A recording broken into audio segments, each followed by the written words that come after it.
Welcome and thanks for joining us for another exciting DAG, the Aviator video. Please like, share, and subscribe. Rock on! Hi folks, I was asked if I could make a video explaining how I mounted my GoPro to my Emmaselle II and the camera positions while I was flying it at SEFF Week 2022.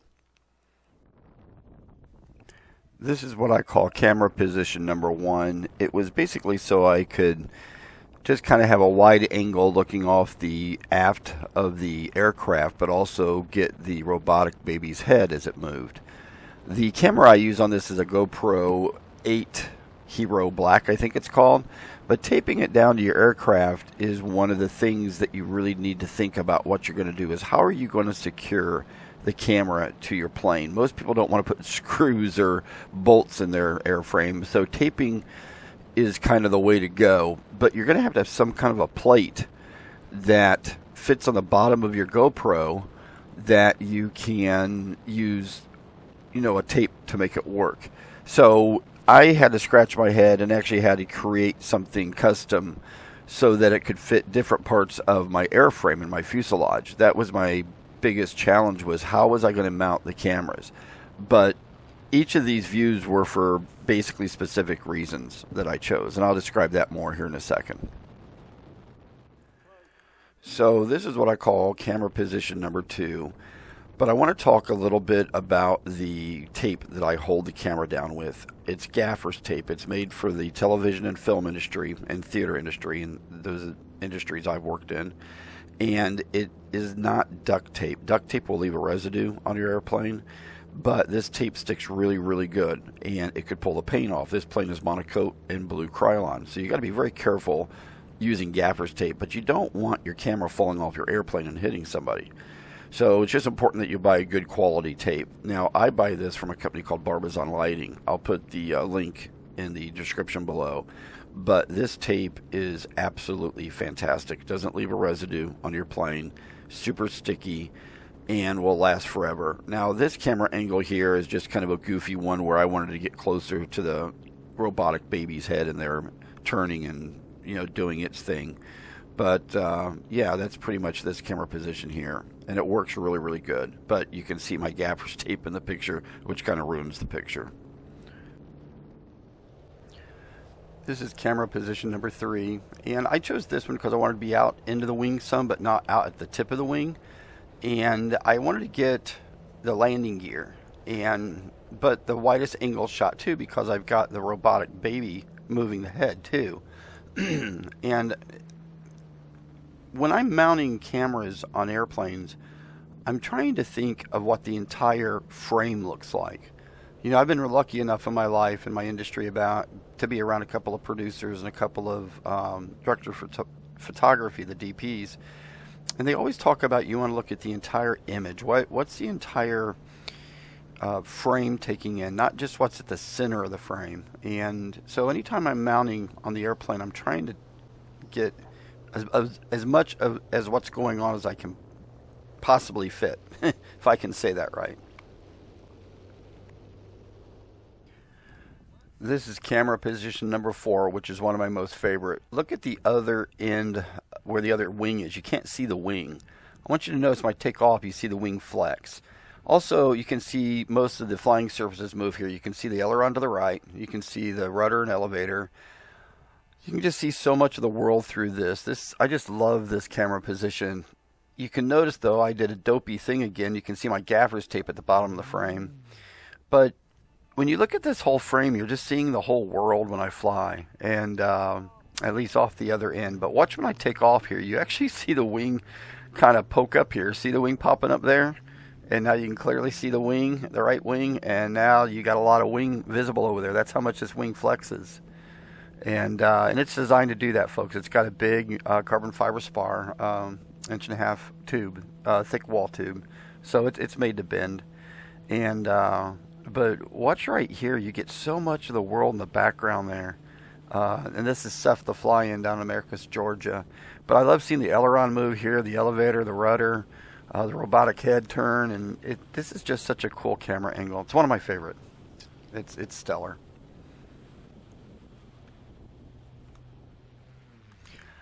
I really like this camera position. This is what I called camera position 5. And I did have these marked with pencil on the wing, so I need to put the camera back in the place to get a better shot. One of the neat things about this is that you can see my fake exhaust working pretty well. One of the bad things is you can see my black gaffer's tape again at the bottom of the frame. I love this view because it just, you see the aileron move, you see the hair blowing on the robotic baby's head, but the exhaust pipes, because it's just a variable, how do I explain this? It's a driver that drives 8 channels at kind of a random firing order that I could choose. So it looks really, really good, and you got to have a high-speed camera to pick it up right, because it's actually much more random than you're seeing here because of the frame rate. But I love this picture here because it's from the aft looking forward, and you just get a completely different picture of the world. And if you watch the baby's head, you can see it kind of looking around and turning, almost like, you know, she's flying the airplane. But this is one of my I love this cool shot because you got to see the landing gear when I take off, the way that it acted. And yeah, I think this is one of the cooler ones. But all of these are neat. But this was camera position 5. Now this is a really, really cool camera location. This is camera location number 6. It's on the bottom of the wing. You can see my fake exhaust firing there really good. You see the landing gear, the way it works. See the aileron with the push rod, or the 3D printed push rod I made for the ailerons.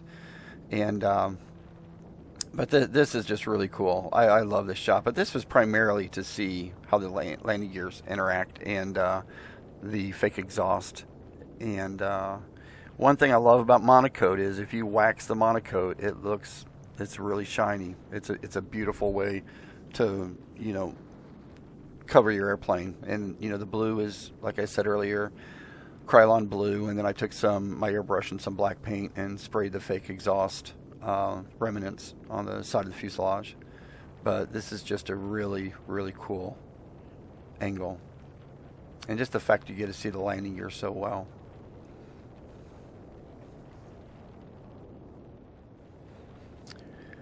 And here you see me coming in for a landing, and I think this is just a one-hop landing. I wish I would have panned the camera a little bit more to the right on this camera position number 6 so you could see the tail wheel a little bit better.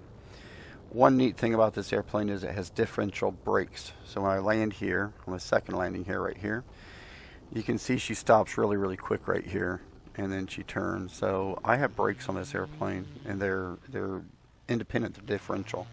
So as you'll see here in just a minute, I'm going to pivot around. I've got it set up on my radio. I can use one of my fingers to do the brakes, but I also have a little bit mixed in with my rudder. So if I'm taking off and I need a little bit of differential brake, I can, when I hit the rudder, it will kick in the brake a little bit too. But watch how tight it turns here.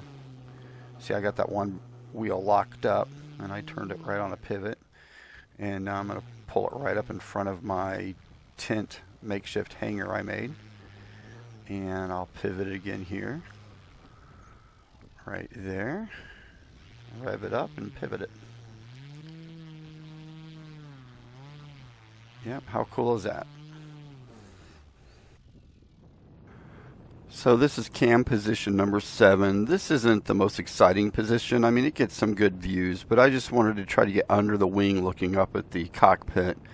So, you know, I'm just experimenting. This is like only the second or third time I had ever mounted cameras to this airplane, and it's the first time I did it at, you know, multiple different positions, because there were about 18 flights. Each flight had you know, camera positions 1 through 9, so I got 2 different videos from each position. That's the reason sometimes in the background you see a cloudy overcast day, another day there's not a cloud in the sky, and then like today where it's, you know, just barely cloudy. But yeah, this isn't the greatest position, but it still worked nice to, you know, get the you know, the robotic baby at kind of center frame here. So this is cam position 8, but it's really mounted to the servo where the robotic baby's head would turn. So when I would turn the head, the camera would move. If I take the head off with an Allen wrench, put the camera mount on here, and basically I can pan the head to look as if, you know, it's from the point of view of the baby's head. But I really like this because I love looking out and seeing the ailerons move, and I wish this was FPV because I could have actually made it kind of track the path of the plane flying. But I'm just screwing around here turning and making the head look left and right. And right now I'm just keeping it right because I'm looking back at the field. But I have a knob on my radio that my forefinger moves. And basically it's just like a you know, point of view from the baby's head. And I really like it. I like anything that looks like it's from the cockpit. It's also very interesting seeing the other aircraft in the air sometimes, because I normally always have a spotter unless it's really early in the morning and nobody's in the air. But it's interesting just, well, actually I probably have a spotter just about every time I fly this, now that I think about it. I think there's only been one or two mornings I've flown when nobody else is in the air, but seeing the other airplanes zoom around and pass is kind of cool. But yeah, this is just a fun, you know, way to put the camera on the servo so I could, you know, pan it left and right. I think it's pretty cool.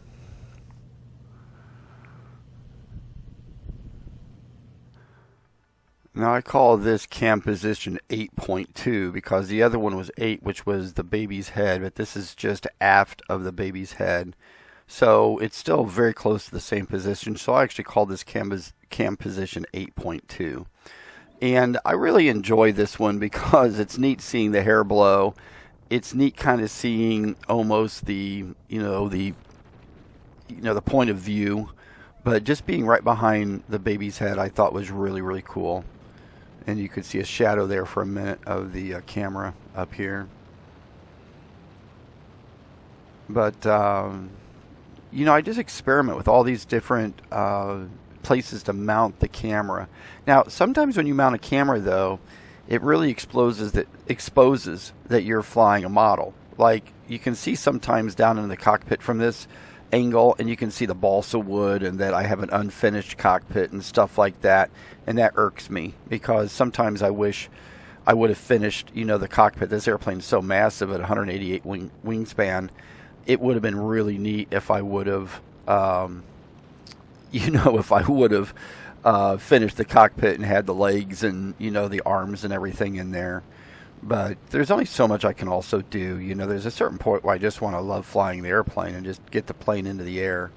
But I really, I enjoy this angle just because of, you know, you see the whole horizon, you see the whole world out there, you see the hair blowing around. Sometimes you see the head turn just like there, the head's looking around. And, yeah, I really, really enjoyed this angle. Now here we have the last camera position, which I call camera position 9. I like this one a lot because of just the way it's farther out in the wing. It's not the tip. You can really see the baby there clearing, you know, the pattern looking both ways before taxiing out. And it's just, I like this one. I mean, sometimes when one of the things about the GoPro is the GoPro kind of moves its field of view around a little bit, and you can see the gaffer's tape in some of the picture on the bottom of this picture, you know, the bottom of the frame. But I kind of like this one because you're looking up the wing, you're looking at the baby, you're looking at the rudder and the elevator, and you know, it's just kind of a really cool camera view. And you can actually see the curve in my wing because of my wing design. And if you don't know why I designed the wings this way, the inboard parts of the wing stall way before the outboard. That way it has a very controlled stall. And if you haven't watched my stall video where I've got all the yarn on these wings, you should look at it because it's pretty freaking cool. But like right here, I love, you know, this shot right here where you look down at the flight line, and then this one right here where you're curving up and you see the flight line out the right hand side and the baby looks right at the camera. I mean, it's kind of creepy, but I really dig this camera position, and this is number 9. And I got an awful lot of video at SEFF of this baby's head. I wish I would have brought a different robotic pilot also, because I did get a lot of heat for people saying that the baby looks stupid, and some people thought it was a real baby in there. I actually got a bunch of hate mail, and people say they're going to call the police that this was a real baby in the airplane, and because the way it would look around and look at the crowd and stuff. But yeah, this is the final camera view, folks, and it's just really cool putting cameras on your airplane, especially when you got a 188-inch behemoth like I've got here. So yeah, that's it, everybody. Hey, thanks for watching the videos. If you haven't liked and subscribed, please do it. And have an awesome day, and get kids involved in aviation if you can, because it's really starting to change model aviation with the way the AMA is taking us to a community-based organization and all the other cool things happening. It's just really important that we build membership with the AMA, and it's important that we get youth involved in model aviation. So that's it, folks. So rock on, have an awesome day, and be good to each other, and have fun, and go out and fly your model airplanes. See ya.